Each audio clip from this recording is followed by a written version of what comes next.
সাম্প্রতিক বছরগুলোতে দেশে বেড়েছে রাসেল সোয়াইপারের উপদ্রব। বিষধর এই সাপটির দংশনে বিভিন্ন জেলায় মৃত্যুর খবরও পাওয়া যাচ্ছে। বিশেষ করে ক্ষেতের ফসল কাটতে গেলে এ সাপের আক্রমণের শিকার হচ্ছেন চাষিরা। বিশেষজ্ঞরা বলছেন, দেশের অন্তত ২৫টি জেলায় ছড়িয়ে পড়েছে রাসেল সোয়াইপার। প্রায়শই এসব এলাকায় এ সাপের দংশনে মৃত্যুর খবর আসছে। চলতি বছর এ সাপের কামড়ে মারা গেছেন ১০ জন। রাসেল সোয়াইপার দেখতে অনেকটা অজগরের বাচ্চার মতো। ছোট ও সরু লেজের সরীসৃপটি দৈর্ঘ্যে ৩ থেকে ৫ ফুট পর্যন্ত হয়ে থাকে। মাথা চ্যাপ্টা, ত্রিভুজাকার এবং ঘাড় থেকে আলাদা। শরীর জুড়ে অনেকটা চাঁদের মতো গাঢ় বাদামি গোল গোল দাগ রয়েছে। দৈহিক এই বৈশিষ্ট্যের কারণে শুকনো পাতা বা ধান ক্ষেতের মধ্যে খুব সহজেই লুকিয়ে রাখতে পারে নিজেকে। সাধারণত সব সাপেরই একটি বৈশিষ্ট্য মানুষকে এড়িয়ে চলা, কিন্তু রাসেল সোয়াইপারের ক্ষেত্রে বিষয়টা একেবারেই উল্টো।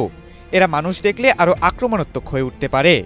বিষধর সাপ হিসেবে রাসেল সোয়াইপারের অবস্থান পৃথিবীতে পঞ্চম হলেও হিংস্রতার দিক দিয়ে এদের অবস্থান সবার উপরে। এদের হিংস্রতা এত বেশি যে ১ সেকেন্ডেরও অনেক কম সময়ে এরা ছোবল দেয়। বেশিরভাগ সাপ ডিম পারলেও রাসেল সোয়াইপার বাচ্চা দেয়।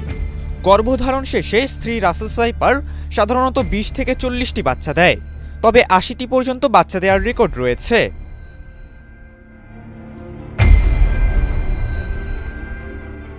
একদিকে উচ্চ প্রজনন ক্ষমতা, অন্যদিকে বেইজিং গুইসাপ সহ প্রকৃতি থেকে সাপের শত্রু বিলীন হয়ে যাওয়া।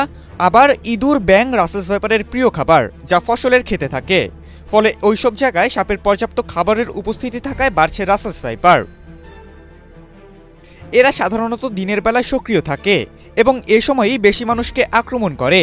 এরা ঘন জঙ্গল এড়িয়ে চলে। সাধারণত ঘাসে ঢাকা খোলা মাঠ, ফসলি জমি ইত্যাদি জায়গায় এদের বিচরণ। রাসেল সোয়াইপার কামড় দিলে কামড়ের জায়গায় প্রচণ্ড ব্যথা হয় আর ফুলে যায়।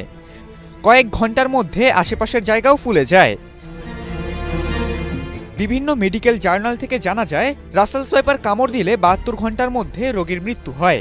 তবে বেশিরভাগ ক্ষেত্রেই যদি এই সময়সীমার মধ্যে অ্যান্টিভেনম চিকিৎসা শুরু করা যায়, তবে হয়তো রোগীর জীবন বাঁচানো সম্ভব।